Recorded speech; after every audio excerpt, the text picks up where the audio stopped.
You first. How would you decide?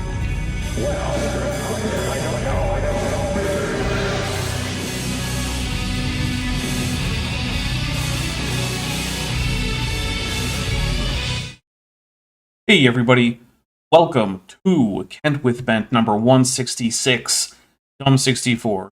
Yes, I did previously skip Dumb 64 after going Dumb 2 and Dumb 3, because I kind of forgot that the order goes 1, 2, 4, 3, because Nintendo decided to put a number in the name of their console, which got everyone and their mom to call their games for that console, whatever, 64. I'm here, of course, with Bent. Bent, how are you? I'm well, how are you? I'm doing alright. I am still trying to get these audio levels to be a little bit more consistent. Again, this is new computer. OBS settings are not the same. It's not even the same version of OBS. So, please bear with us a little bit. Let us know how the sound is. Let us know how everything else is. Is it looking good? Is it sounding good? All that good stuff. So, so, Bent. We are here primarily for Kenthoven, but first we do have a drinking game, so what are you drinking? I'm drinking Mountain Dew Baja Blast. Right, I am drinking a rum and good. coke. Baja Blast Yum. is very good. Actually, last time I was at the grocery store, there wasn't any hard Mountain Dew. Can you believe that? It's because it sells out all the time, because it's so good. Actually, it does actually usually mean that it's sold out, but I don't know how much they order. So, Yeah. Jake, insert clever dapper inside joke here. Nelson says, let's get dappered. Alright, so I feel like I should say something real quick before we really get into this, which is so if you're a member of the Discord and you've been on there today, you are probably already aware, but I did find out today that a friend of the family had passed away this morning. So I might be a little off today. It's been a rough day. So another thing is that what that is going to mean for us is that I am going to get out of here after 2 hours, or Bent gets free pizza. Because it's not the easiest thing for me to stream today. And so while I do think I am up for the 2 hours, if Bent gets free pizza, that would, at the very least mean that Bent gets something out of it. And also it would mean I don't have to cook. I don't really want to. So there's that. And if we don't, that's okay. We'll just go for the 2 hours. So that's what we're going to do today, which means we're not going to get to the fancy avatar unless right before Bent gets free pizza, a whole bunch of stuff comes in. But do remember, if you want to help towards that, super chats, super stickers, and gifted memberships are the big ways to do that. So there you go. And if it gets to here, I'll just demonstrate. This is for demonstration purposes. Here we go. Bent gets free pizza. We'll go on to do some Power Rangers, because that doesn't really require anything of me. It requires that I go to the website and hit play after sharing on Discord. So, there you go. And Renee Reborn has just gifted 5 Dapper Dinosaur memberships. Thank you so much. So that is right there. Already, I'm going to say 5% of the way there, but we're only trying to get to 90%. So what percentage of 90 is 5? That is a great question. Ben, you're supposed to know all the math, aren't you? I can't do that kind of math. Wait, are you not a mathematician? No. Alright. Well, there's our first drink trigger that we're going to go over is the membership. That is 1 drink per until it gets to past 30, at which point I'm just going to finish whatever drink I have. But it's not past 30, so I am just going to take 5 drinks and add them to the counter. 1, 2, 3, 4, and 5. Yeah, also, in case you're wondering, my plan is to basically just do some editing tomorrow and then show up on Dr. Dan's stream and do nothing else that day. So, but anyway, let's talk about the drink triggers. So we have just seen the first drink trigger, which is to say that we will take a drink for each gifted membership. So we will also take a drink for every every super chat or membership milestone chat that has anything to do with Answers in Genesis, or AIG, being a bag of dicks. So apparently it is 5.5 repeating percent of 90%. There you go. You don't get a 5 repeating very often, do you? It's pretty rare.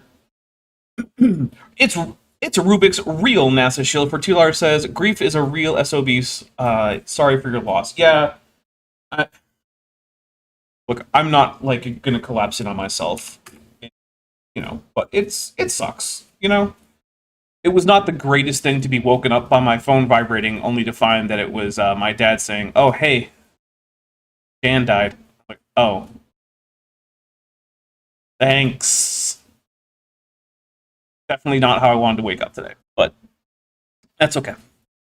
Well, no, it's not, but I'm going to continue on anyway, because what else am I going to do?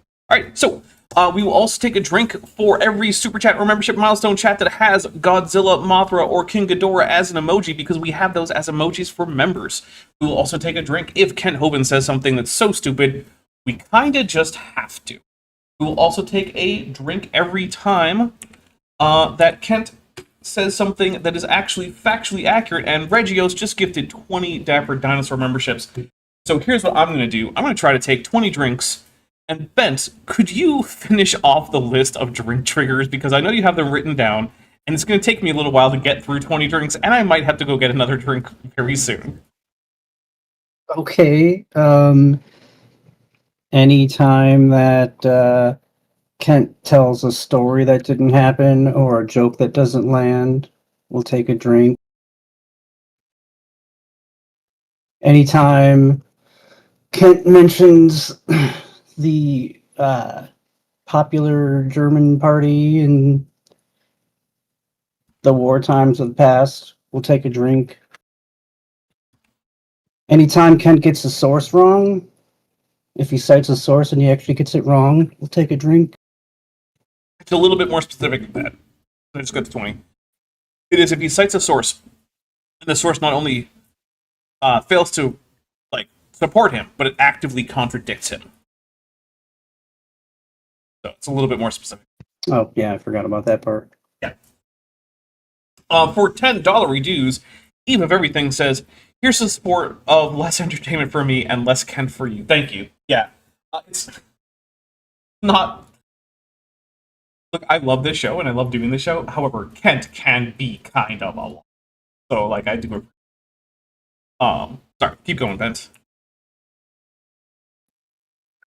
Anytime that Dapper or I make a prediction on what Kent's going to say and it comes true, we'll take a drink. Yep. And it has to be not very, very obvious, right?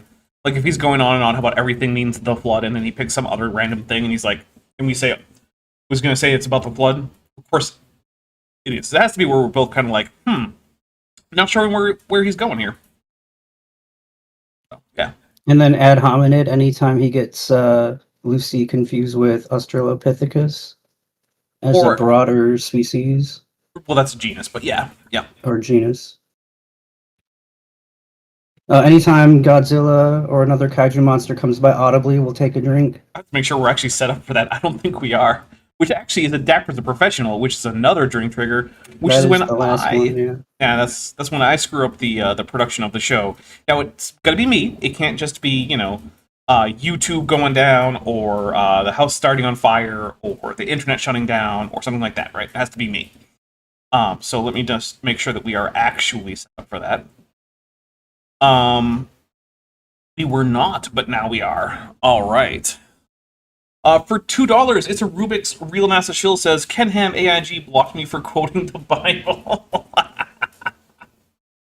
I believe that entirely. That is an entirely plausible thing to have happen.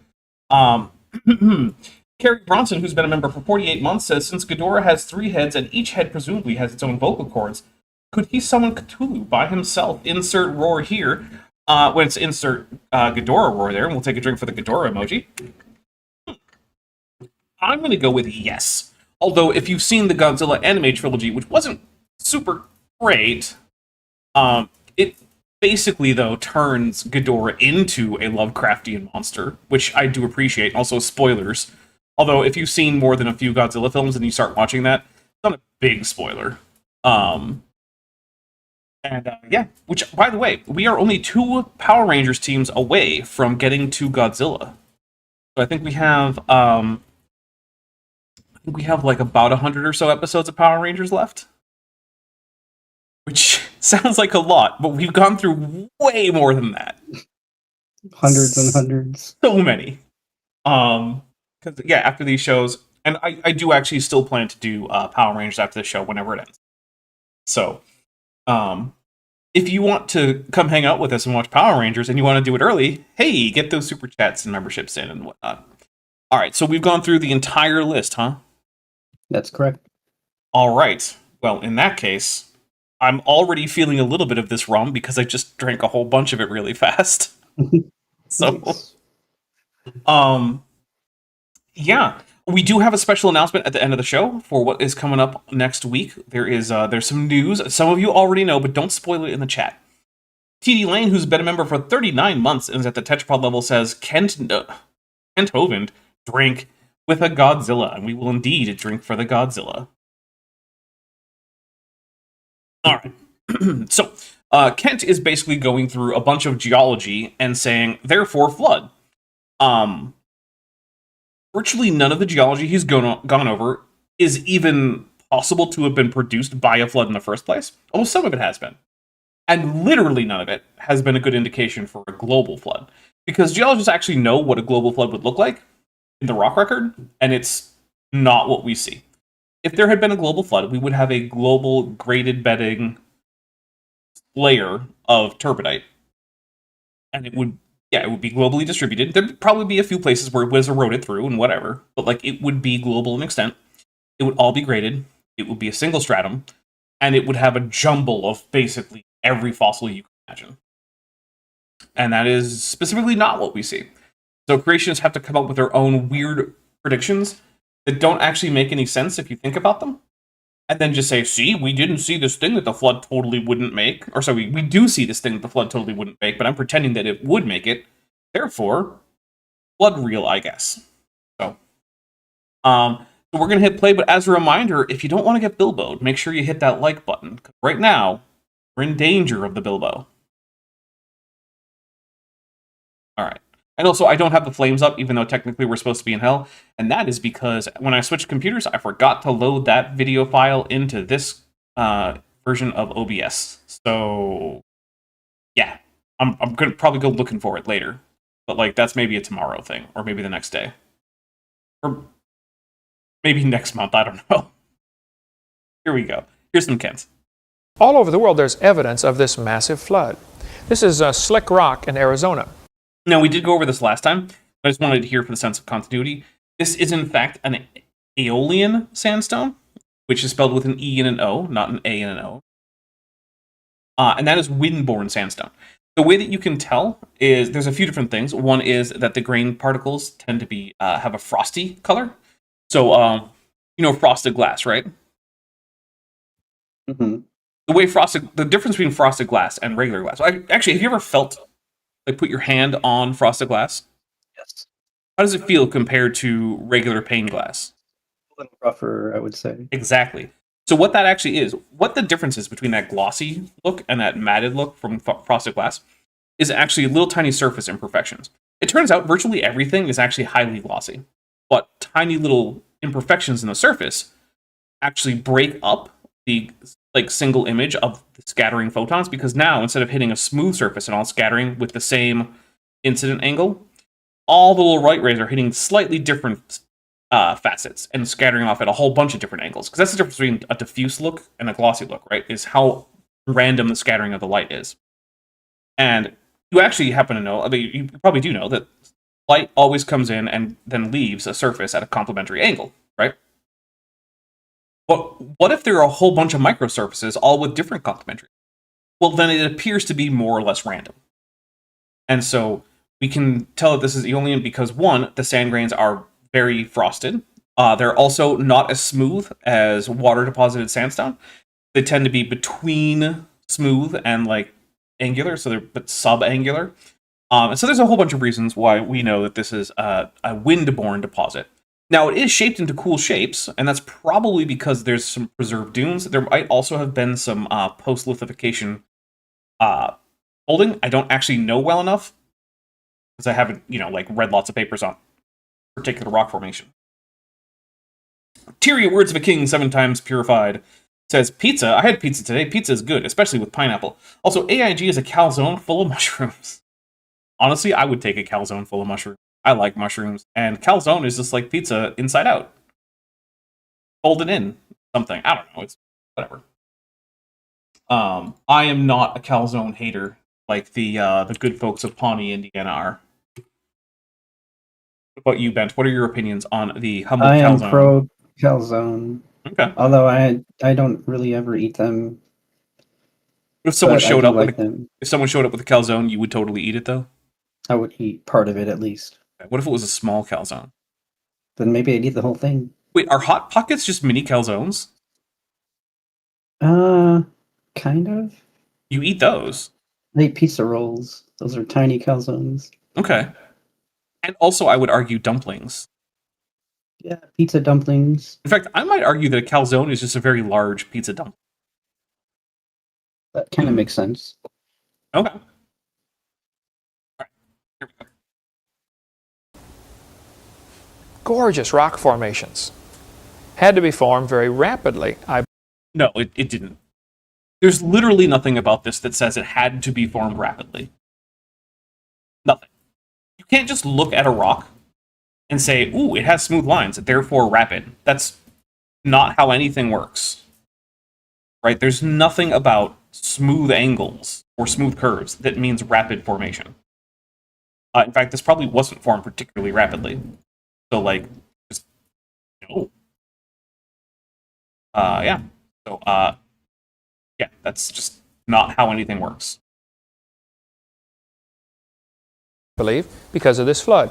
So there's just lots of water erosion. Here's a Bryce Canyon with these little things sticking up all over the place, little piles of rock. Now, this is kind of amusing because these are actually called hoodoos, and they can't form quickly. But we're going to talk about that in a second. Because Rail Got Bella for $2 says, "Si ang misiulangusahena ketseya," which I have no idea how well I did there, or what language that is, but I'm assuming it's an Answers in Genesis is a bag of dicks comments. We're going to take a drink for it. And then update the counter here. And Ben, we're not even, well, we're just over a quarter of the way through. We're already at 32% out of 90%. Nice. Yeah. Which is almost entirely because of the 20 gifted memberships. So I want to say a special thank you for that, because, you know, Regios, you single-handedly got us about a third of the way towards pizza. Dutch, the place of hostilities tunicate for $2 says, "But Dapper, Kent is the smartest person ever, puke." Yeah, no. That's the thing. He's actually an exceptionally dumb individual. Lieutenant Matt the Navigator for $4.99 says, "Don't like her. She's beautiful. She's rich. She's gorgeous. She's got gorgeous rock formations." Yes. You appreciate the somewhat subtle Monty Python reference there. All right, so what is a hoodoo? So it's basically a pillar of rock, and the way they form is that there is a cap of harder rock on top of a bunch of layers of softer rock. And so what happens is the soft rock will erode away relatively rapidly once it's exposed, but the cap actually prevents the entire pillar from eroding away as fast as the other layers.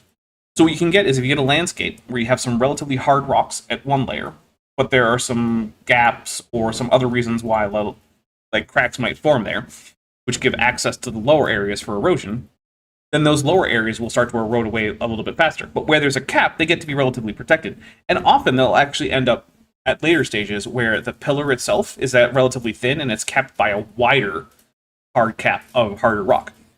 In this case, in Bryce Canyon, I believe the cap is actually sandstone, as are the underlying softer rocks, but the cap sandstone is a harder sandstone. It's more firmly cemented, basically. So the problem there is that what you need in order for these to form is you need multiple different kinds of rock to form on top of each other.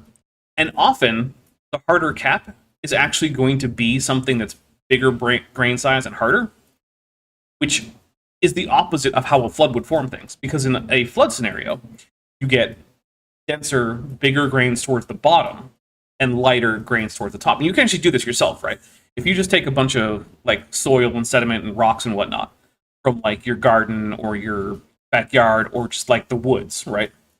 And you put them in with a bunch of water in a big jar, like maybe one of those mason jars that I'm sure you have 33 of because you're all masons, because you know how this works. And then you just like fill it like halfway with whatever sediment you've collected, then fill it the other half with whatever water you've collected, and then stir that up so it's all just one big mess of dirty water, right? Put a lid on it, and then just leave it until the water's clear. Depending on where you live, getting the water to actually be clear could take weeks, could even take years, depending on how small the smallest grains are. But one of the things that you'll notice is that once you're done, there will be grading in it. The biggest rocks and pebbles will be down toward the bottom, and then the size of the whatever rocks are there will get smaller as you go up. Which means hoodoos, generally speaking, cannot form quickly. The rocks can't form quickly, and also just the erosion actually takes a while, because it has to be a relatively slow erosion. It can't be a violent, rapid erosion, because that would just sweep away the underlying softer sediment and collapse the hard caps on top that protect the pillars. And so, yeah, Bryce Canyon is not a help for a flood. Neither the erosional part nor the depositional part can be well explained by a flood. So, no, actually, Bryce Canyon does not help with the idea of a flood. Here's a picture of an ancient shoreline. A photo of evidence of millions of years of erosion near an ancient shoreline. I took this picture myself. Well, that might explain why it's completely incomprehensible. If you had told me that this was just a bunch of random computer-generated noise, I'd have believed you. There's nothing to give any sense of scale. There's nothing to give any sense of like where we are. I suppose those bluish, dark gray grayish blobs are like smaller rocks. Like, I have no idea what I'm looking at here. This is completely I need a banana for scale at the very least. A banana for scale would help. Terrador's final form says, "Isn't hoodoo how Chucky cut into the doll?" It's a different kind of thing. Turns out this is one of those words that has multiple meanings in English. September in the year 2000. You can see these pillars of rock sticking up just like Bryce Canyon. Can you? Because I can't. I don't see any pillars of rock. I don't know what I'm looking at. I guess on the top right, I might be kind of seeing a little tiny bit of water, but like, I have no idea what's going on right now. Millions of years of erosion. Oh, there's my sunglasses. Do you see his sunglasses? I don't see any sunglasses. I don't know what he's talking about. Yeah. Lieutenant Math Navigator for $4.99 says, "I think there's more pixels in the caption than the image." Yeah, it does feel that way. Yeah, jeez. And the thing is, like, I'm sure that the actual photo that he snapped, presumably on film, is of decent grain size, so that like it's somewhat visible as to what's going on. But like, then put onto his computer and then filmed in this like 360p video capture that's probably gone through like several copies of VHSs before it got digitized and shoved onto the internet. I mean, yeah, so to be fair, we're probably getting the worst version of this, but even so, like, there's nothing for scale. I don't believe him when he says that these are, in fact, rock pillars like Bryce Canyon, because, you know, Kent's a frequent liar. So, yeah, my unfinished journey for $2.22 says, "Hail Daps, Bent, and Kent Hoven's photographic skills." And then Rail Got $2 for $2 says, "Kent wears his sunglasses at night." He does kind of seem like the kind of guy who would, in fact, wear his sunglasses. All right, here we go. This was a pile of dirt we had out here. Remember when we filled this hole in? There used to be the pond. Oh, now I see that. It rained on it. After one rainstorm, it left behind a miniature version of Bryce Canyon. Okay, we're going to take a drink for that being incredibly stupid. Okay. Bent, what are we looking at here? A pile of dirt Mm-hmm. and some water. Hmm? Now, the pillars at Bryce Canyon, I already said they were made of sandstone. Mhm. Do you think that what you're looking at here is lithified rock? I don't think so. No. No. Also, do you think that one rain event counts as a violent flood runoff? Mm-mm. So this Not is really. doubly non-analogous. So Yeah, correct. basically what Kent has told us is that two processes can both result in similarly shaped formations at very different scales. Okay, cool. I don't know how that is supposed to help Kent at all.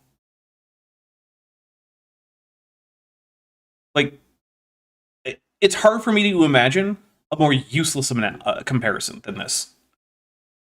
Do 3 for $5 says the first two photos are the kind of pictures that they put on the covers of math textbooks. Yeah, there is a certain weird aesthetic to textbooks, isn't there? All right, here we go. I said, Brian, I want you to bring the camera down here. I want you to take a picture of the dirt. Brian said, okay, brother. He said, for 10 minutes I'm taking pictures of this dirt thinking, why am I taking pictures of this dirt? Then he said, I saw what you did with it and put it together for Bryce Canyon and all this stuff. And he said, man, it's exactly the same. There's my ink pen.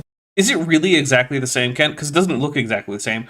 It's a whole lot smaller, and like it's not made out of unconsolidated rock. But it does actually still show the basic idea that you need a hard capstone. Because if you look at all those pillars, you'll notice that a lot of them are capped with a different color rock. That's because it's actually a rock. But also, that was a pile of dirt that you put there, and the little capstones are all at different levels, which isn't the case for Bryce Canyon, because this was originally solid lithified rock. Right? Like, that's an important difference. How did the rock lithify? And also, if you had run an entire flood across this pile of dirt, instead of getting little pillars, you just get the dirt wiped away with the capstones, because rapid erosion doesn't leave behind these kinds of formations. Yep. This is... Roshan of the Facticity of Cheese Keller for $4.99 says, Kent now claims the flood was gentle despite the lunar bukkake theory. Oh, yeah. Yeah. Goodness. I wonder if the creationists know that we call it that. And I wonder how that makes them feel. Because they seem like the kind who would pretend to be scandalized by that word. Even though I'm pretty sure that if we went and looked at their browsing history, that many of them will be no strangers to that search term. Which, I mean, hey, you know, I'm not going to judge them for that, except that it's a bit hypocritical. Sitting on top of some of these little piles of rock. You go drive out to any of the canyons out west and you see these things sticking straight up called a butte. You know, you see John Wayne. That's not a butte. A butte is a large formation. But whatever. It's formed in a similar way, right? Where there's a hard capstone on top of the butte. It's fine. It's not that big of a... It's mostly a difference of scale, not a difference of, like, fundamental difference kind. Riding around in the movies in the West, and there's, the prairie, and then this piled up and then flat on top. I think what he's talking about is the Valley of Monuments in Arizona, which appears in basically every Western, whether or not it's set in Arizona. It is a famous bunch of formations, and the basic mechanism is similar. There's a hard capstone with softer rock that has been protected by the capstone up top. So, like, yeah, there's a similarity there. Although, those also don't help him, because, again, it requires everything to have been lithified, and for the erosion to be relatively slow anyway. So, like, I don't know. Rail got $2 for $2 says, Dapper wants to eat bukkake udon. No, pizza, actually, is what we're going for. It's pizza. Or as the Klingons say, pitbashachab. Pizza pie. Kind of chop, which means pie. So, Yum. yes. Like epilnach chab. You know what kind of pie that is? I don't. Apple pie. It's like epilnach. This is apple fruit. Interesting. Yeah. I would also eat some epilnach chab. Yeah, me too.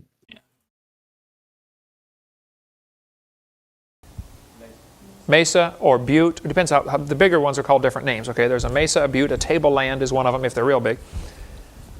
The flood did that. You know what? He understands that that's basically a term based on size, so I will take a drink for him getting that right, because that's more than I expected. However, did a flood cause those? No. And another way that we can tell is that when we can confirm that something is formed by floods, because, you know, floods still happen, that's just a thing that still happens, they don't leave behind any of these formations, is the thing, right? They just don't. In fact, even his example of something similar forming relatively rapidly wasn't actually a flood. It was just regular old rain on unconsolidated sand. So, no, actually. If this actually happened, then there should be somewhere out there, even on Mars, right? Because Mars has had gigantic floods. Check, like, western Washington by the Channel Scablands going into, like, Oregon, which also has some similar formations. Check the aftermath of any recent flood. Do any of them leave behind mesas, hoodoos, tablelands, buttes, any of them? And the answer is no. No, they don't. So why would we think that an even bigger flood would somehow be gentler than all these other floods, which would wash away anything like that completely? I don't know. And the answer is ultimately, it's not because they would, it's because Kent Hovind thinks that if he can account for virtually everything in the world with a flood, that makes his mythology more likely to be literal. And by mythology, I'm not trying to cast aspersions. The point of myths isn't to be historical. It is to give a culture some kind of foundational narrative so that they understand their place in the world, their relationship to the world, other cultures, the divine, all that stuff. All that stuff can be important without needing to be literally true. And it can also be literally true and still a myth. There are myths that are literally true. Lieutenant Matt the Navigator for $9.99 says, this brings me back to when a former co-worker Googled bukkake as a result of Long Island iced tea, fuel of Cards Against Humanity. We did warn her. She did not listen. She was shocked. Oh no. Oh, that poor woman. Hey, if you don't know what that word means, I'm going to guess that you are kind of a pure soul who is very innocent and who doesn't need to know what that word means. So just don't look it up, right? You just don't have to. And if you do know what it means, then you know what? Good for you. Little Pink Bowser for $5 says, remember, these gentle formations are moving at race car speeds to give the continental drift. Also true, right? So, yeah, that's another thing that Kent doesn't like to talk about that too much, right? Because he's kind of iffy when it comes to things like plate tectonics and, shifting of the continents over time. Like, he goes back and forth a little bit on that. So he doesn't like to talk about that. But most flood models that are not as vague and useless as Kent's do actually have the continents moving from either like the Rodinia configuration from before Pangea or the Pangea configuration to what they have today over the course of a few months, which, yeah, in some cases, that's, not race car speeds in some cases. Like, in the slow cases where you're just going from, like, Pangea to present day, and it takes almost the full year of the flood, we're talking at, like, a good brisk walking pace. But for some of them, like, going from Rodinia all the way to modern configurations in, like, the first few months, in that case, we're talking about race car speeds. So, it's a little nonsensical. Because it turns out, in order to get the continents to move that fast, you need to heat them up to the point that they would just melt. So even without anything like the hydroplate that Kent seems to believe in, shooting up water, even without the accelerated nuclear decay that would be necessary to get the rocks to have the evident nuclear decay that they have, it would themselves, both of those, cause enough heat to vaporize the granite crust of the Earth. Just moving the continents that fast would be enough to at least melt the granite. Actually, I had this discussion once with Jordan from Reason to Doubt, because he'd done a lot of math about this. He was like, I'm not really sure how to figure out all of this math, because, like, I don't know about the friction coefficients and whatnot. And I was like, here's how you estimate it, though, right? Get the mass of the continents, figure out how much energy it would take to displace them, and that's your minimum. Because that amount of energy is going to have to be needed, minimum. It's going to be higher than that, really, because there's going to be losses to friction. But that's going to be your low bar, and that low bar is already enough to just melt the granite. Right? So, it doesn't matter that much at that point, right? Once you're melting the granite of the Earth, the oceans are gone, Noah's dead, who cares how much more it actually is, right? it's sort of like, I don't know, it's like, trying to think of an analogy that isn't too dark. But it's sort of like, let's say you want to destroy a structure on your property, right? And you could just bulldoze it, or you could drop a nuke on it. It's like, why do you need to drop the nuke on it? It's gone either way. So just assume the bulldozer, and that's fine. So, yeah.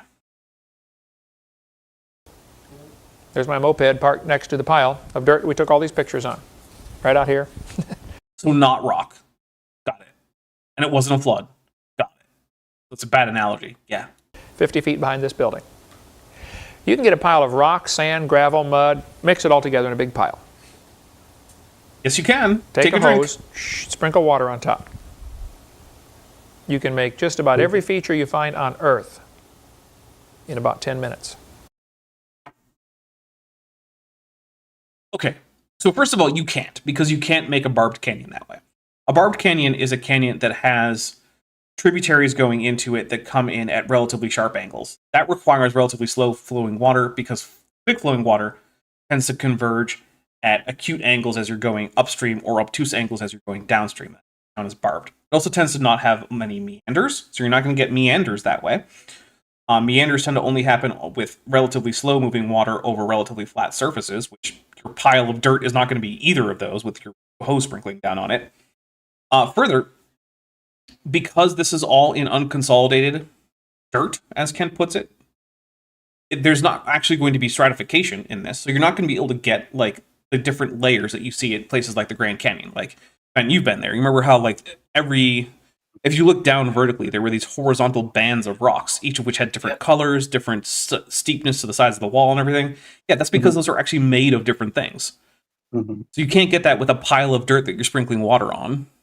Further, the sides of any, like, quote-unquote canyon that you're going to make in that is going to be limited in how steep it can be by the fact that there's an angle of repose.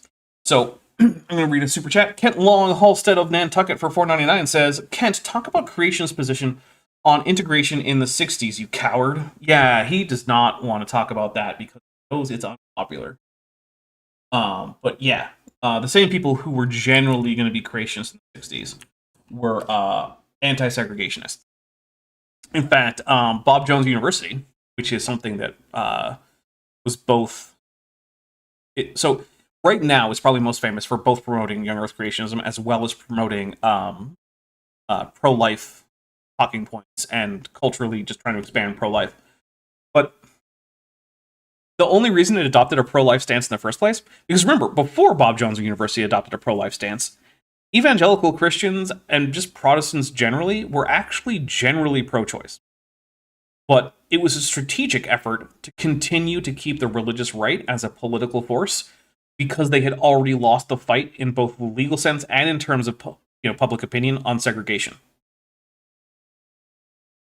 The big reason that evangelicals and Protestants generally today are pro-life, not because it's in the Bible, because it's not. It's not because of philosophical questions about personhood. It's primarily because they lost the fight to keep segregation. Now, that's not to say that modern pro-life Protestants and evangelicals don't have philosophical objections to it. But the reason it's currently popular in those circles, because it wasn't originally, is because of a strategic shift on the part of the religious right to go away from segregation and towards that in order to continue to maintain power in the United States. So that's a fun little fact for you. It's all of this kind of comes together. These aren't separate issues, really. Make it in miniature form. Real rapidly. Millions of years of erosion along a highway built a few months ago. Again, that's not lithified rock, Kent, and it doesn't have multiple strata, and it's not even really forming much of a hoodoo. So this is still not analogous. You need to find an actual way to get lithified rock to do this.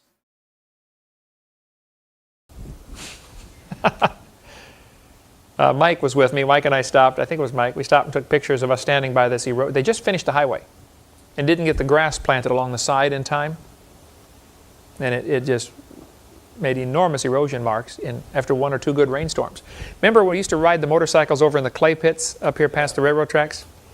There was that road going out to whatever that street is over here, just half a mile. Now it's a canyon. Harry Bronson for $5 says, I literally could not think of a more cartoonishly dumb name for a university than Bob Jones. It's what I would sarcastically call one I disliked. I mean, it's named after the founder, right? So I don't know. I get that it sounds like the name of a university that would be founded by hillbillies, and it's not a very prestigious sounding name. Also, did you know that Bob Jones only recently ended their ban on quote-unquote miscegenation, which is to say interracial dating? Yeah. Interesting. Yeah, that was like less than a decade ago, if I remember correctly. Yikes. Yeah. Going into the 21st century saying, no, you can't date outside your race. Like, not a great look. No. Yeah. So, but hey, the good news is now if you do want to go to Bob Jones University and you have a girlfriend or boyfriend of another race, they'll still let you go and they'll let you date. Now, if that girlfriend or boyfriend happens to be of the same sex as you, well then no, because you're still not allowed to do that. That's not acceptable. But at least you can date outside of your own, whatever racial category they assign to you. Because remember, there's no actual non-arbitrary way to assign racial categories. So what they're really saying is people in these arbitrarily defined racial categories cannot date people that the administration thinks are in other racial categories that they are also arbitrarily defining the borders of. So that's fun. That's yeah. Canyon 30 feet deep. And since we've been here, I showed you the pictures, didn't I, of in Georgia's Little Grand Canyon? Yes, you did. I didn't see these pictures. I want to see these pictures. Put them in, editor. Whoever edits these, because it's someone, right? Because there's editing. Whoever edits these is really bad at editing. I suspect it might actually be Kent, except that I don't think Kent has the technical prowess to actually run editing software of whatever kind it is that they were using. So, like, I don't know, maybe they just found someone. Because, I mean, that's how he gets most of his work done, right? Is he just finds someone who kind of knows what they're doing, kind of, and then just is like, that's your job now. And I mean kind of, because, like, all the construction at Dinosaur Adventureland, none of it is up to code. None of it has been done by professional construction workers. But it's been done by people who, like, yeah, I can hold a hammer, I can nail in a nail. And Kent's like, well, that's good enough for me. Why don't you build a church building? And I've spoken to and also listened to people who actually do know how to build things, do know what the building codes are, and the general consensus is the structures on Dinosaur Adventureland are very unsafe. They're fire hazards, they could collapse at any minute, and you should absolutely not go inside any of them. So, yet another reason to avoid going to Dinosaur Adventureland, in addition to the fact that you might drown, or your kids might be assaulted by a known PDF file that Kent likes to bring around, or that there's still persistent rumors of kidnappings at DAL that I have not heard substantiated or refuted. So, like, I don't know what's going on there, but that seems to come up every once in a while. So, you know, it's been confirmed that there has been drug use on at least some Hovind-owned properties. It seems like they weren't technically on DAL grounds, but still, it's happening on, like, his slightly off-campus houses that he owns. It's not that far-fetched that if you bring your kids there, they might be exposed to drug use by adults. So, because remember, one of the recruiting pools that Kent uses is ex-cons, and the U.S. prison system is fantastically bad at, you know, getting people off of drugs and out of crime as a career. So, a lot of the people there have exited a criminal justice system that basically traps them into criminal behavior, which on the one hand means that they are the victims of that system. But on the other hand, it means that maybe they're not the kind of person you want to expose your kids to. You know. Renee Resurfacing Fossil Trees Reborn for $5 says, AIG has shoplifted inventory from an adult toy store. I'll take a drink for that. Oh, that reminds me. I found out that until fairly recently, Amazon, well, not Amazon proper, but an Amazon seller, was being allowed to sell negative ion personal massage wands, which are quote unquote personal massage wands, if you get what I mean, that just had thorium powder in one end that was sealed in by just the friction of a cap being placed in there and pressed shut. That you could just put your fingernails underneath that cap and just pull it off, and now your personal massager wand has just a bunch of unshielded thorium powder that's going to get everywhere, into your lungs, into your eyes. And that's in addition to all the radiation that you were getting during the, I suppose, like, typical use for a personal massage wand. Fortunately, they no longer do that, but, like, hey, negative ion health products, that's bullshit. That's just radiation. It's bad for you. Don't buy those. Lieutenant Math Navigator for $2 says, video editing is my passion. It's a good thing I don't have a drink trigger for every time chat makes me. Because, oh boy, I would not be okay. I would fall out of this chair almost immediately. All right, here we go. That's incredible. They think what happened about 1810, 1820, some settler built a lean-to or a shed, and there's no gutter on it. Water ran off and hit the edge and started a little erosion, a little gully. Okay. It's now a state park. Hundreds and hundreds of acres have been destroyed. This canyon just keeps growing and growing and growing. There are now 9 canyons running into this one main channel. Probably all started by this farmer building his little hut on this. It's a hill. I don't know what this formation is that he's talking about. Like, I've never heard of this. So, like, I have no frame of reference for what the heck he's talking about. Has anyone heard of this? Because, like, I don't know, what is this cutting through? Is this canyon smooth walled, or does it have steep angles? Is it cutting through different strata? What are the rocks? Because the thing is, right, like, erosional features can form rapidly under some conditions and not under others, and they don't look the same depending on which one of those things is happening, right? So rapidly formed erosion tends to have relatively smooth angles of the flow, right? It tends not to meander, like have switchbacks, stuff like that. It tends to be mostly linear.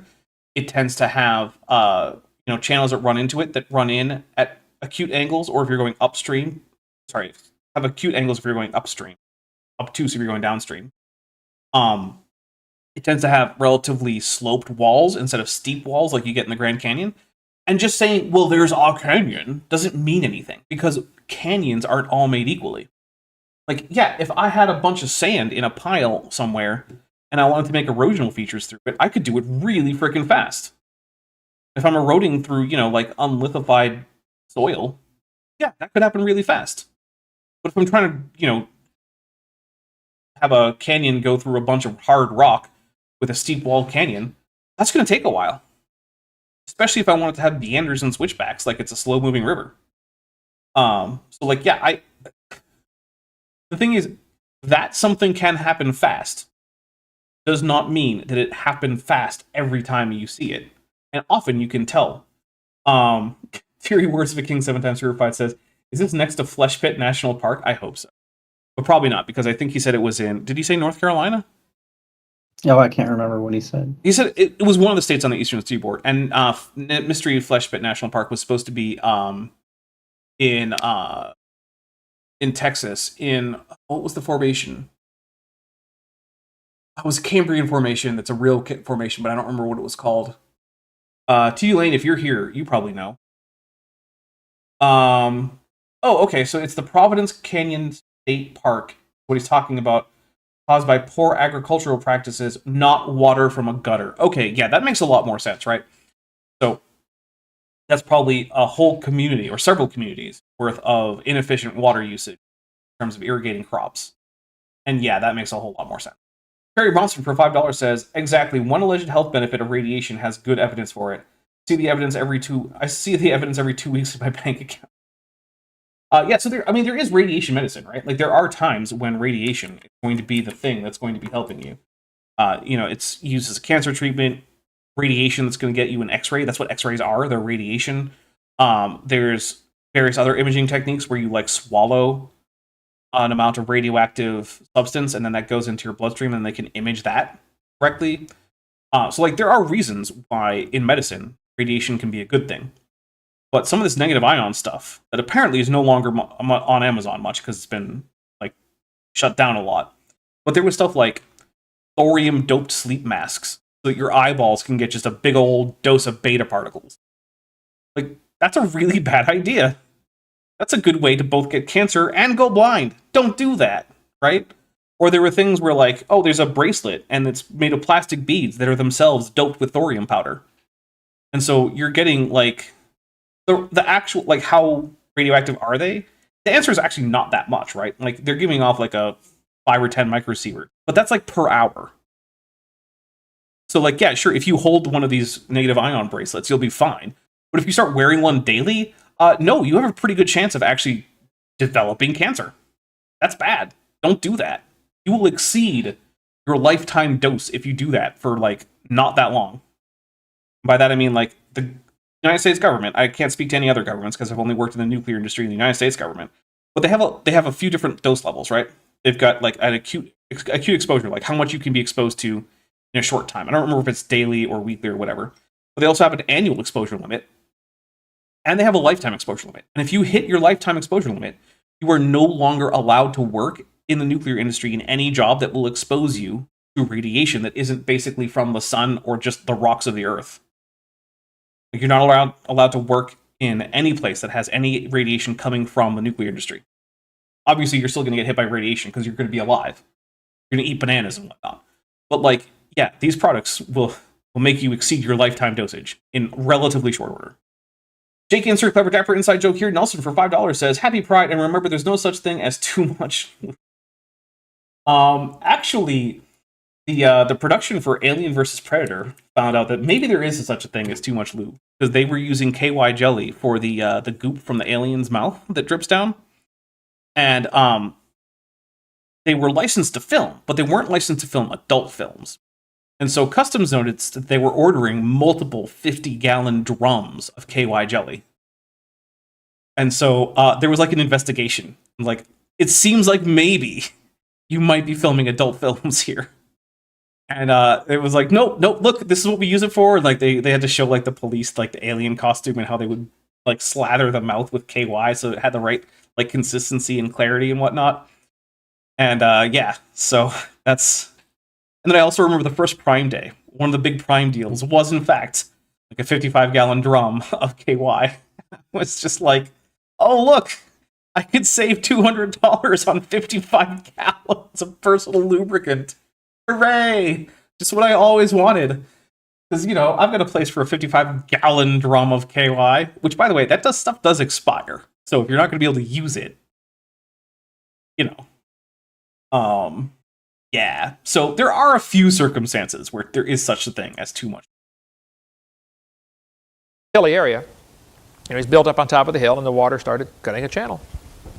I've got all kinds of pictures of it. We're going to set up a display in here of that, the little Grand Canyon. I wonder if he ever did, and I wonder where it is now, since Kent Hovind no longer owns this land, since, you know, he had to give it up to the government to help pay his tax debts.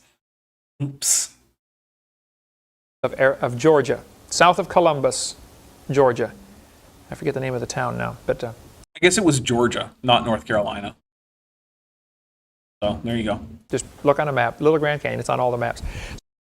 That's the place of hostilities tuna kits for $2 says, "I always wanted to fill my aquarium with lube." Yeah, right? I'm sure your fish will be very happy about that. Yeah. I mean, yeah, it turns out that industrial levels of lube might actually be too much.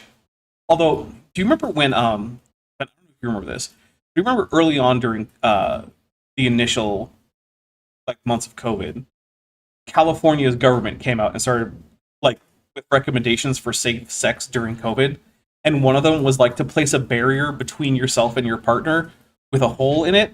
And I was like, okay, so wait a minute. The California Department of Health is just recommending glory holes right now as a COVID safety precaution? Definitely wasn't on my bingo list for 2020. Was the state of California recommending glory holes as a safety precaution against COVID? I was just like, Okay, sure. That was definitely weird. Very weird. Kent Long Halstead of Nantucket for $4.99 says they showed them the alien costume and they were convinced it wasn't an adult film. I mean, I guess. I mean, I'm sure they gave them a tour of like the whole set. And I mean, if that had been an adult film, it would probably be a record breaker expense for an adult film because those films usually don't get big budgets because they don't need big budgets because no one's going there for the special effects and the costumes. Not why people are watching those movies. So I think the erosion is best explained by the flood. Last week I was in Spokane, Washington. I did not. Well, that's dumb, so we're going to take a drink because most of his examples couldn't have been formed by a flood in the first place. Get time to go over and see it, but I do have lots of pictures of Dry Falls, Washington. Go to Spokane and go west. This is an actual flood formation, right? But or at least it was, right? This is dried up, so like there's something to this here. But hey Bent, how much does that look like What's the that? Grand Canyon? Not at all. Yeah, I mean it is a hole in the ground with water at the bottom, so I guess there is that similarity. But that's about it. It's about 60 miles to the town of Coulee City, between Coulee City and Moses Lake on Interstate 90. You will find Dry Falls. I've been there. It's pretty cool. I say that in part because it is pretty cool, but also because if it's on I-90, I've been there because I've driven all of I-90. Washington. This is the largest waterfall in the world, and there's no water going over it. So it was the biggest waterfall in the world. It's now a cliff. Because that's what you call a waterfall with no water. You call it a cliff. They said at one time it had more water going over it. They can tell by the erosion marks. There was more water going over that waterfall than all of the rivers in the world combined. I believe that's accurate, but I would have to double check. Whoa. Sounds like a flood. Sounds like a flood. No, it doesn't. No, it probably was a flood, but you could have a non-flood scenario there, where it's actually just a big river. Now, it was in fact a flood, but you can't get that from just biggest waterfall ever. That's not how logic works. You need more evidence than just real big waterfall to get to flood. Now we have that, right? We have gigantic ripple marks. We have teardrop-shaped islands that were left behind by the flooding. We have graded sediment. Like, we have everything we need to actually say that there was, in fact, a gigantic flood in that area of Washington. But guess what? What that means, though, is that geologists recognize what floods are and what kinds of things they make. And so the fact that they don't see that worldwide tells you that there wasn't a worldwide flood. This is the irony of using these actual flood formations to argue for a flood. It's like, yes, those are flood formations. But why doesn't the world look like that as a whole? Why are these unusual formations that only occur in a few spots? Oh, because very few spots have ever had flooding that big, and it's definitely not the whole world. Jake insert clever dapper inside joke here. Nelson for $2 says, everyone ask Vish to share the Donnie No Deals meme. Oh, yes. I don't even know if I know what that meme is. But you know what? I'm sure if Vish made it, then it's a pretty good meme. Because Vish makes some pretty good memes from time to time, from my understanding. And by that I mean because, she sends them to me so I get to see them. Lieutenant Matt the Navigator for $5 says, to be fair, distinguishing between past and present seems to be a skill Kent is rather deficient in. Yeah, like his temporal map seems to be very, very inaccurate. I'll say that. All right. Apparently there was probably an ice dam blocking the huge lake or something. There was a massive lake. Yep, that's accurate. So this was almost certainly a glacial lake that got dammed up by ice, and then as the glacial periods are receding, the ice dam starts to melt, and eventually it becomes too weak to hold back the water, and so a lake larger than, I believe it was larger than all the Great Lakes combined, drained out in Washington, into Oregon, into the Pacific, over the course of, days? So, like, yeah, it was probably one of the biggest floods the world has ever seen. And we can tell what that looks like. And it doesn't look like the rest of the world. This is, in fact, an own goal. This is not helping him. Kid Long Halstead of Nantucket for $4.99 says, part therefore whole. All right, so here's what we're going to do. We are going to take a quick break. I'm going to refill this drink because it is gone. And we are going to come back. And we're over halfway towards Bent Gets Pizza. So, which, yeah, I will re-announce the deal there when we get back, just for coming into the stream a little bit later. So yeah, enjoy the musical stylings of some guy. Who is it? Bent something? Is it Bent Novind relation? Benthoven, yes, relation. Wait, no, that can't be that's right. not it. It's close to that. I think it's Benthoven, no relation. That could be. Wait, isn't that you? Oh, yeah. All I knew right. I was somebody. All right. We'll be back in just a few minutes, everybody.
Hey everybody, we are back. Got a couple things. Heather Bodacious claims Coon for $2 says Dry Falls was a result of dozens of flood, not one. That is actually very true. I was glossing over that, and I probably shouldn't have. That's on me. And so these floods were in fact subsequent breakings of the ice dam because it would build up occasionally. And so there were quite a few floods, and I did sort of telescope those in a single event, and I really shouldn't have, because that's giving a false impression. So I do want to apologize for that. So Heather is absolutely correct. And please, if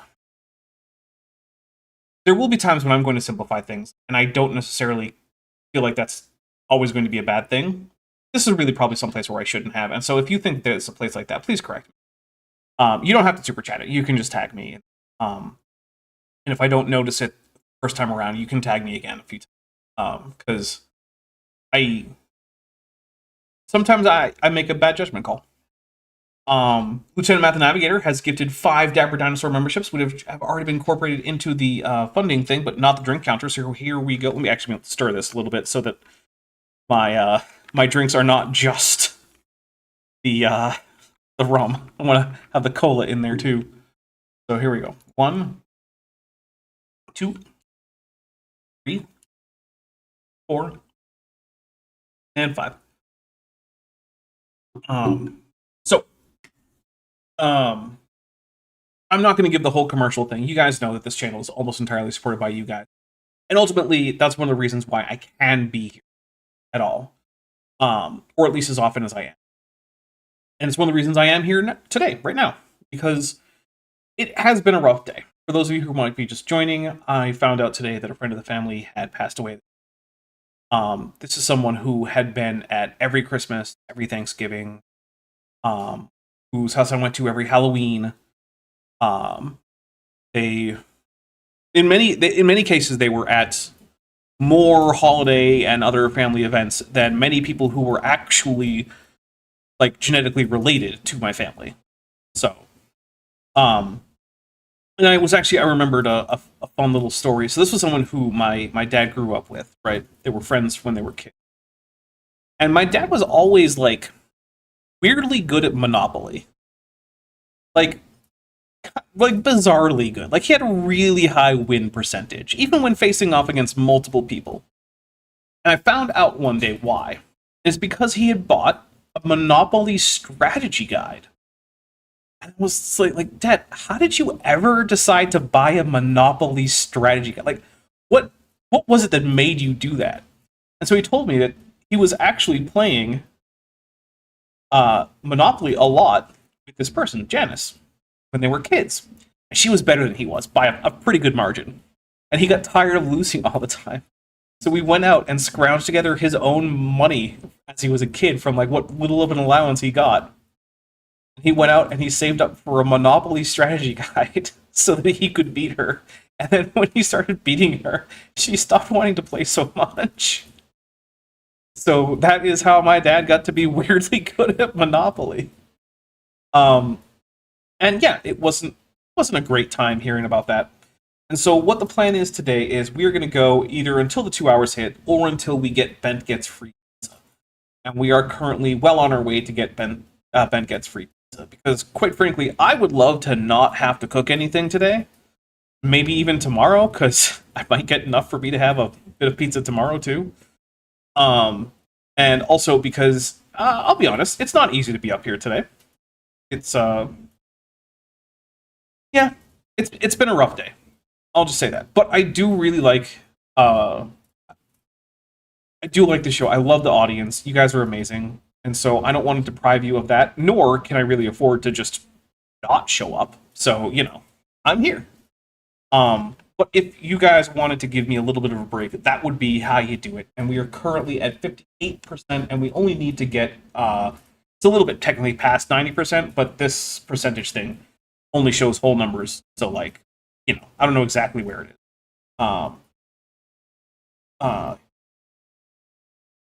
Heather Bodacious Claims Coon says, to be honest, I wasn't expecting Kent to reference Glacial Lake Missoula. I can't say I was expecting it, but I also wasn't surprised. Because the thing is, it's one of the only things that they can point to and say, look, this is a, epic biblical scale flooding event. Which it is. So, wait, did I take the 5 drinks for the 5 memberships from Lieutenant Matt the Navigator? I think so. I did. Okay. Then I must have too. Maybe I've had a fair few. Actually, I have had more drinks than I normally do. I am feeling it a little bit. Oh, and then Carnival Frog just gifted 5 more. Thank you so much, Carnival Frog. We will take another, and then there's another one that came in from Fits of Mitochondrial Eve Rage. Thank you very much. So we'll take 6 more. Here we go. 1, 2, 3, 4, 5, and 6. And then Peggy says for $5, here's to taking the night off early. Yeah. And I'm planning on tomorrow being a relatively easy day. Yeah. Oh, that was almost a decimal point error there. Let's see. Jake, insert clever Dapper inside joke here. Nelson for $5 says, and we're here for you, Dapper. You don't owe us anything. It's not so much that I owe you things. It's that I got bills to pay, if I'm being honest. Because this is how I pay my bills. The Patreon and the membership are, like the actual, like, not gifted membership, but like the people who actually sign up and consistently stay members are great. But combined gifted memberships and super chats are about, it varies from month to month, but it's about half of what I bring in. And I need that for things like food and help pay the mortgage and yeah, also occasionally buying things to entertain myself. Like I got Space Marine 2 not that long ago because it was on sale.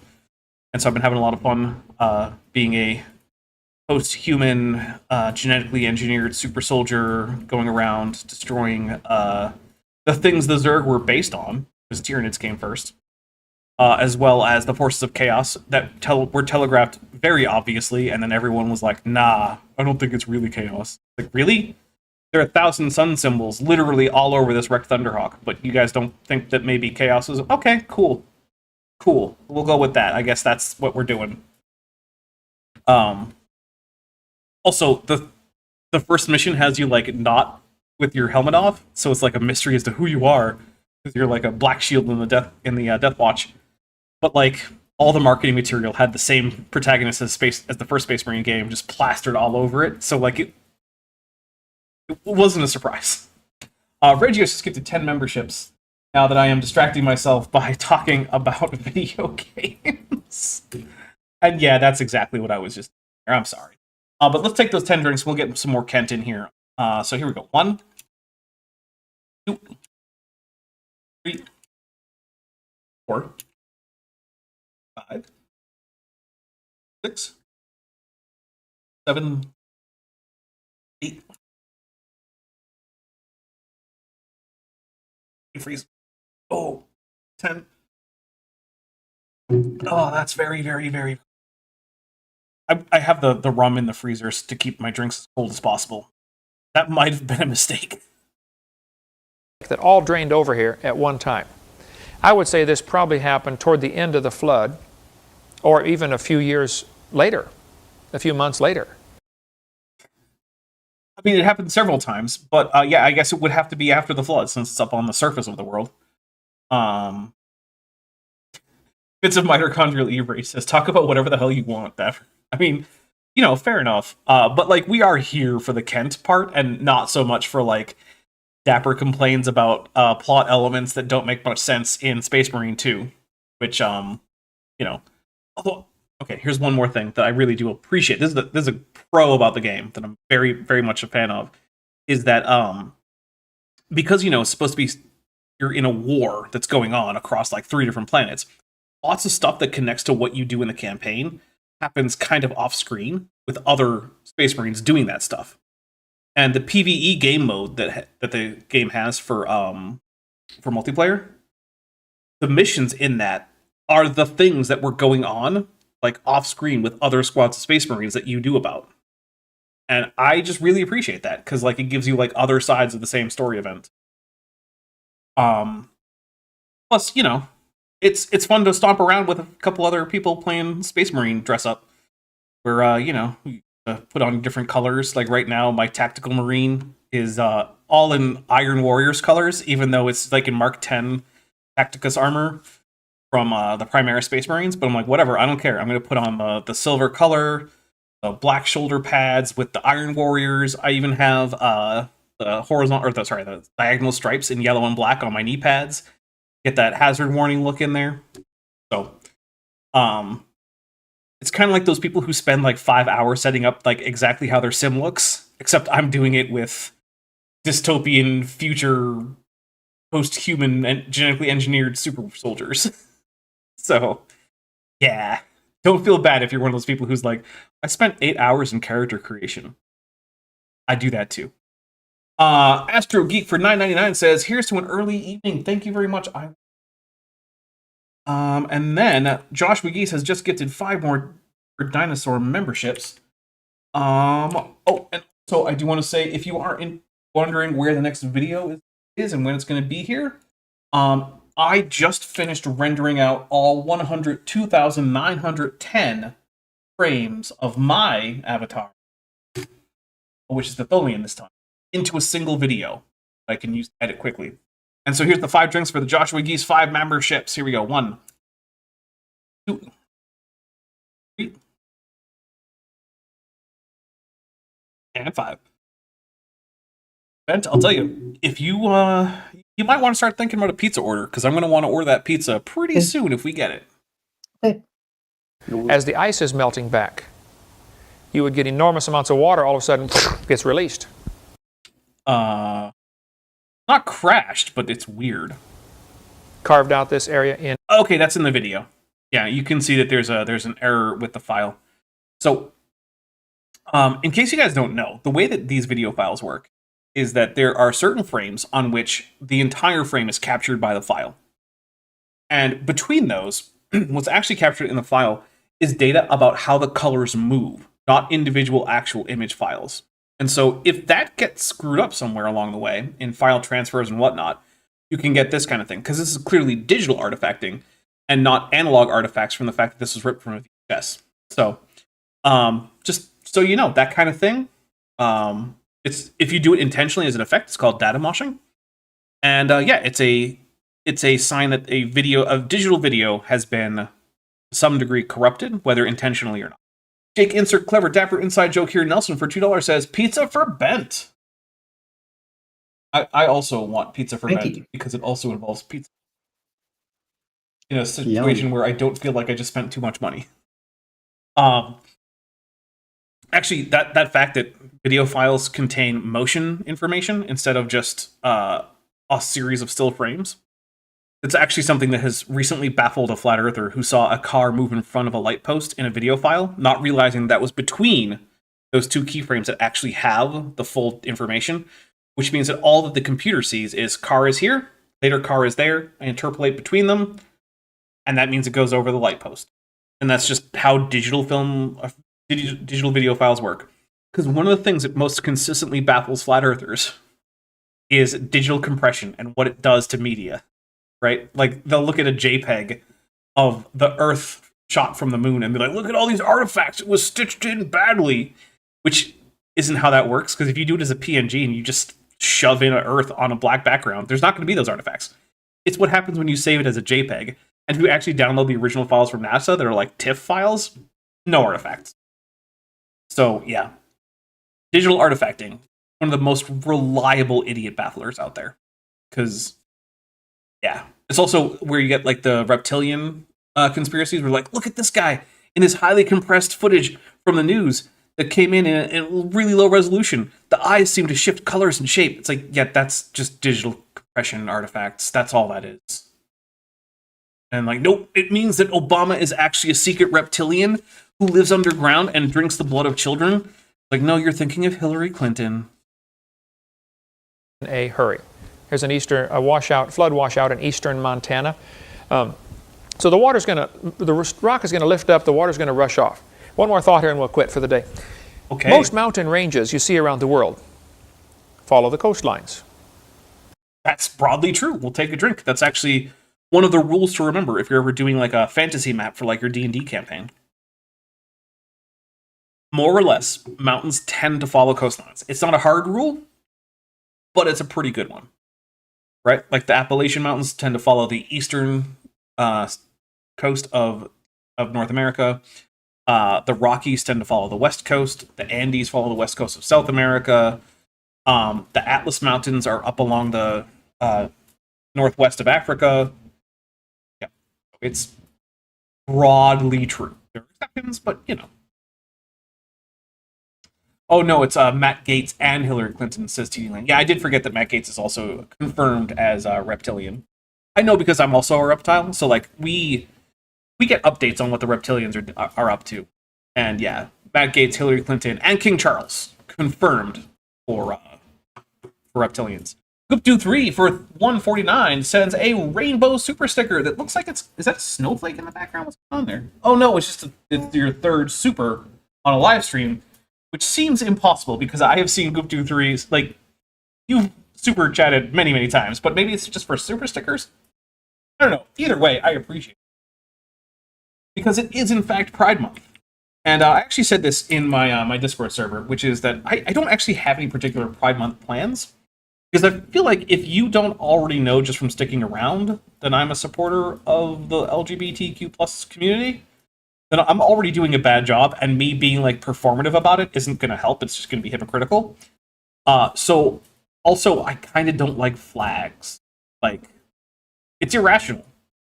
But I had a lot of bad experiences with flags, so I just kind of don't like them overall. They're not so bad as banners, but like, they're not my favorite thing. So even though I do own a Klingon flag, that's mostly for the nerdness. But then DM sponsored by Joshua Geeswing, who's been a member for 34 months and is at the annual level, sends just so many deal with it dappers, followed by a Ghidorah, which we drink for. We will drink for Ghidorah. And then DM sponsored by Joshua Geeswing for 149 also sends a rainbow emoji. So thank you very much. Also, here's one thing about the pride flag emoji. Purple isn't a color in the rainbow, but it is a color on the pride flag. I'm not sure why. Now you might be saying, Dapper, what about violet? If you look at a rainbow, violet is in fact dark blue, and that is what the word meant when it was attached to rainbows. Back when rainbows were first like assigned to that color as part of them. Well, I've seen a rainbow with some purple. What you've actually seen is the bottom of one rainbow intersecting with the top of another fainter rainbow, thereby mixing the blue and the red wavelengths. Because here's something fun to look up. What wavelength is purple light? There isn't a wavelength for purple light, because it's what happens when both the blue receptors and the red receptors in your eye, the cones, are both stimulated at the same time. And since a rainbow is just separating light out by wavelength, and there's no wavelength for purple, purple can't be a color in the rainbow. Physically impossible, unless there's two rainbows, in which case they can overlap and then it look like there's purple. Science. You look at the Rocky Mountains, right here, parallel with the North Pacific. Roughly. You look at the Andes Mountains in South America. Is he just going to use the same exact examples that I did? Which, that's fine if he does. Like, he's not watching this as he's saying this. This is, it's fine if he does. Right along the coastline of the South Pacific. Interesting. The Appalachian Mountains, you went to Tennessee Temple. Yep. Okay, Chattanooga, Tennessee, part of the Appalachian Range. Runs right up the East Coast, parallel with the Atlantic Ocean.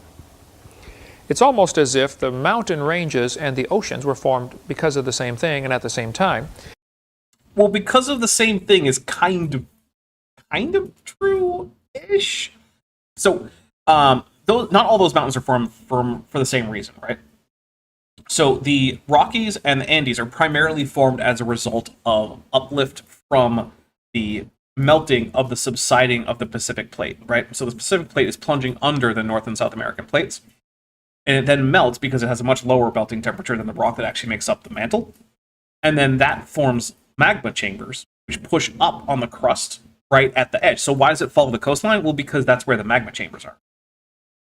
And then the Appalachian Mountains are actually the result of the North American plate and the North American plate having shoved itself into the Eurasian and the African plates, which is why the Atlas Mountains, the Appalachian Mountains, and the Scottish Highlands are actually all the same mountain chain.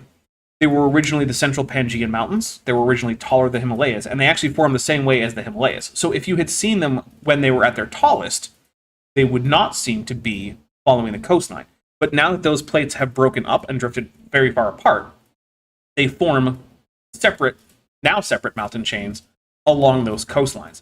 So it's a different reason, but what you can see is that plate boundaries tend to be where orogenies happen.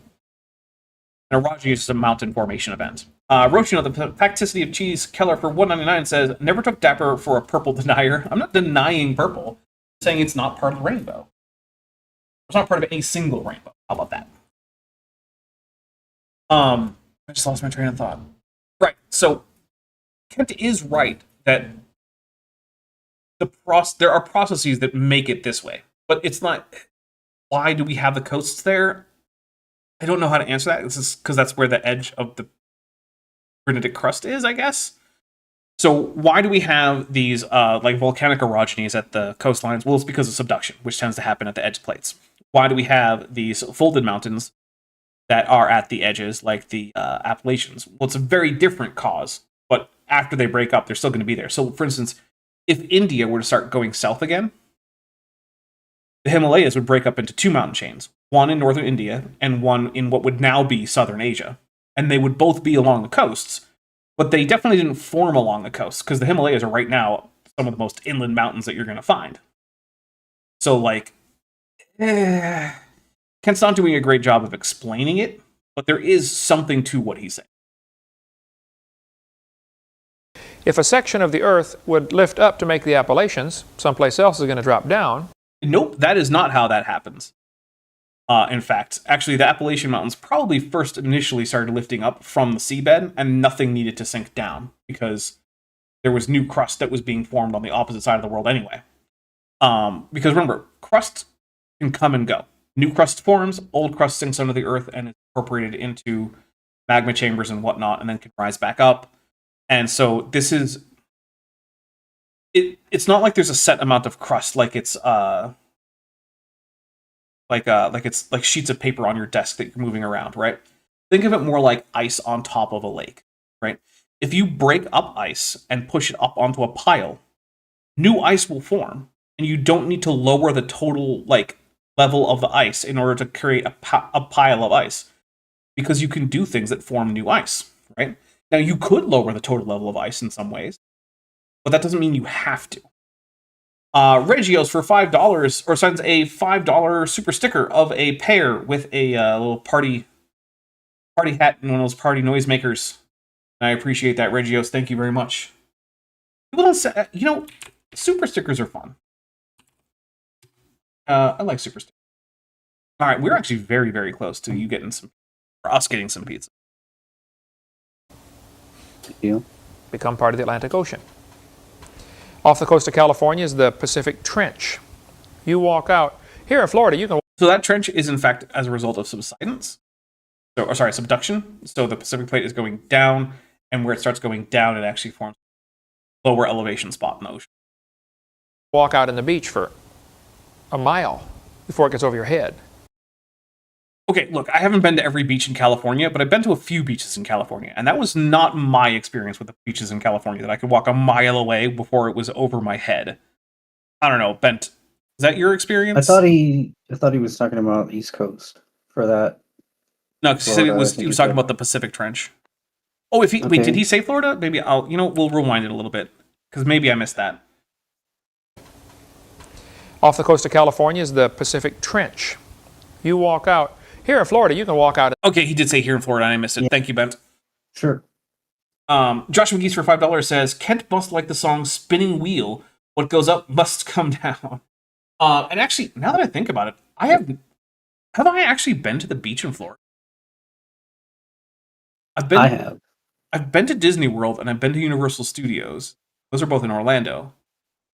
But I don't think I've actually been to the beach in Florida. So I guess I can't say from firsthand knowledge. I don't currently plan to go to California to go test this. Olivia Williams says, did someone said pizza with a Ghidorah, and we'll take a drink, and guess what? We just got Bent gets free pizza. So here's the deal. Nice. I'm going to request a pizza order from Bent ASAP. Okay. I am also going to give the end of show stuff. We will start off with this next time. And then we'll go on to the next video. So the next time we do Kent with Bent, we'll be doing the new video. But here's the interesting thing. Next time we do Kent with Bent is not going to be next week. because we are starting a new show next week. So here's what happened. Earlier today, Chesh sent me a YouTube link to a creationist giving a talk at church somewhere in the UK. I don't know exactly. I don't really care exactly. But this was a creationist speaker that had come to the church that she went to as a kid and given a talk to her. Well, I mean, not her specifically, obviously, but like her congregation. And so she asked to cover this guy.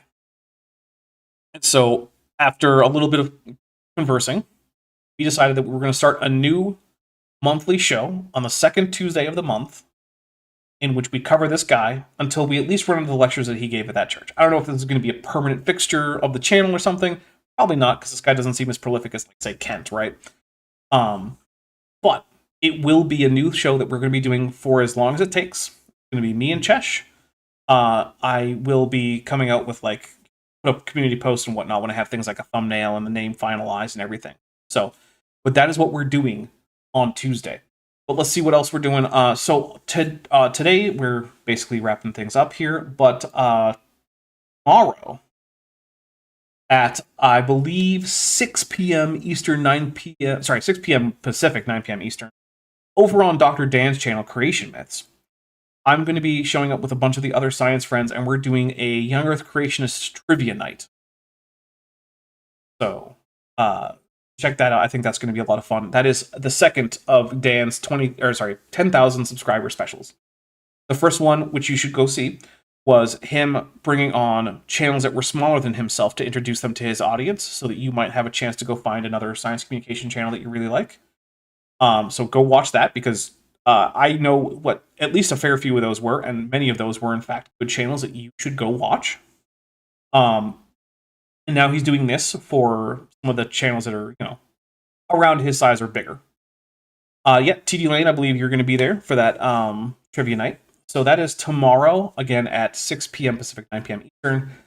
Then on Thursday, I'm premiering the next video about the Brian Thomas and transitional fossils. That's called Plato Says Transitional Fossils Are Fake.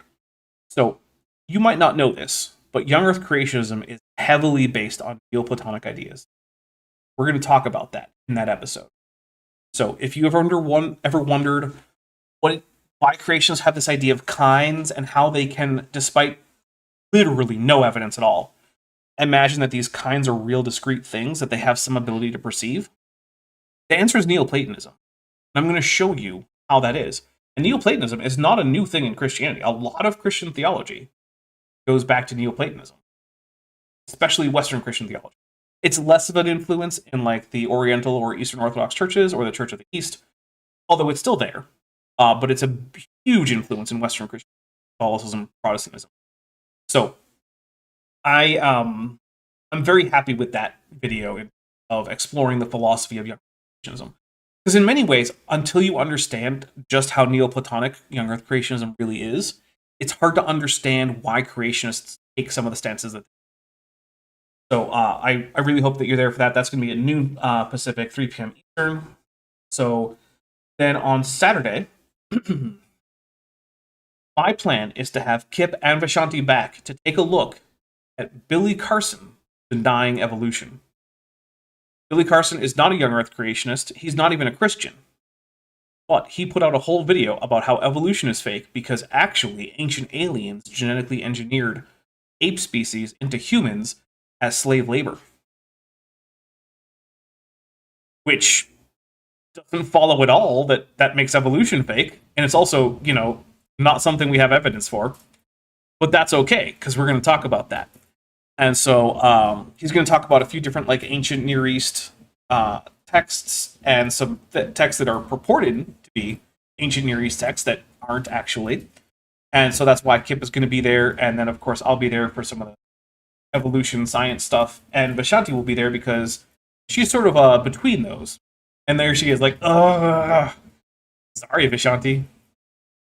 Vishanti, it's like, Billy Carson's the worst. Yeah, he is. So yeah, if you've ever wanted to see me tackle some crazy pseudoscience that isn't young Earth creationism, but that is adjacent to things that I normally know a lot about, like evolution and stuff like that, Billy Carson on Saturday. So it will not be a book. It's actually going to be a video like we normally do. So that's Saturday. And then Tuesday, like I said, I will be here with Chesh, and we're going to be talking about a young Earth creationist that I've never covered. Apparently he's a French-Canadian, although his English is pretty good, so it's hard to tell. But yeah, it looks like he's a French-Canadian from what I can tell. He has a French young Earth creationist ministry that's a bilingual French and English ministry. And he indicates that he's not a native English speaker in one of the videos that I watched of him.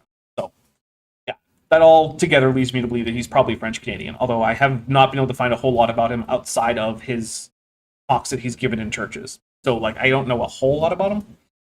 But yeah, that is what's going to be happening for the next week. I am going to be heading over to the Discord, and we are going to be watching some Power Rangers Beast Morphers, which is, I think, a really good season. So if you're at all interested in any of that, come head over there. And I'm going to ask Ben to send me a pizza order ASAP so that we can order some pizza so that I don't have to cook, because I just don't want to do anything else except watch some Power Rangers, eat some pizza, and go to bed. So thank you very much, everybody. I really appreciate all the support. I hope that I can see all of you tomorrow on Dan's channel, and we're going to get out of here. Bye, everybody. Bye. Hey, before you leave, I just want to take a second to thank my patrons and channel members, especially those pledging $20 or above. Ben Tovind, Tapioca Weasel, Whispers, Eleron Teller, Phil Rivara, Ian Chen, Kelvin Brostek Van Manen, Landon Knoll, Mabbity Babbity, Sphincter of Doom, Wallace, Max Cherry, North Texas Fossils, John Ackerman, and Tapioca Weasel. It's because of my channel members and patrons whom you're seeing on screen that this channel can stay afloat. Without you, it would all shut down. If you want to join the team, there's a link to join the channel below this video, and there's a link to join the Patreon in the description. On the Patreon, you can get a 10% discount for pledging annually, and either way, you get early access to virtually all of my scripted videos, often 3 to 5 months before they come out for the general public. Thanks for watching.